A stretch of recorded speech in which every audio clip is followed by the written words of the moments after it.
Hi, I'm Cary Sherburne, Senior Editor of What They Think, and I'm here with David Zwang of Zwang & Company. Welcome. Hey, Cary.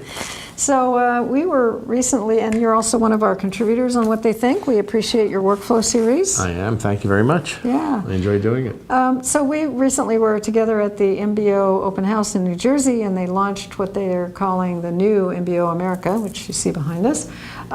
Maybe you could, because you're more technical than I am and you really live in this world, and it often seems to me like finishing is kind of an afterthought for a lot of people. Maybe you could talk about what you learned there and what you think they mean by the new MBO and what that's going to mean to the market. You know, it's very interesting. I didn't know what to expect when I went to the event.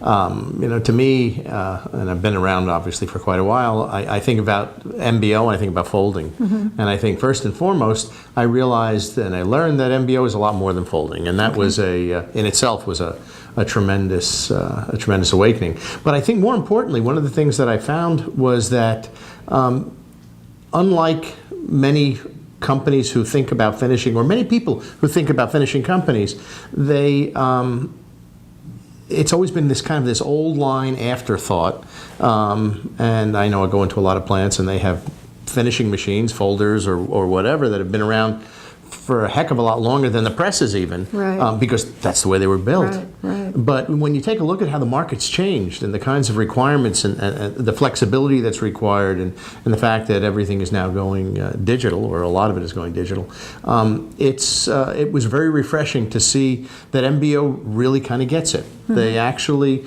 did a number of things that I saw that really addressed the market as a new market. And I thought the modular approach to the configuration was really interesting. Well, I think the modular approach is very much almost a requirement, because if you think about what printers or print service providers are doing today, their requirements change, and they could change whether they lose a customer or the customer has a different requirement. Those things can change on a regular basis. And if you have a fixed set of finishing equipment where you don't have the ability to swap things in and out and customize them kind of at almost at a whim, without having to go back and buy new stuff, this allows them to begin to do that. And I think that is again, it's something that will help people in today's market move and grow.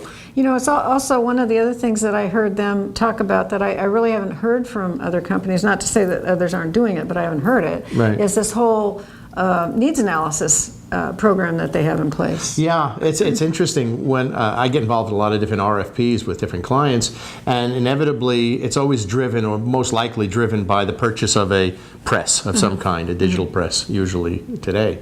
And the finishing almost becomes an afterthought. And when you think about it, you know, you look at a digital press, and while there are differences obviously in digital presses, it's ink, it's paper, it's speed, it's a web, it's a sheet fed.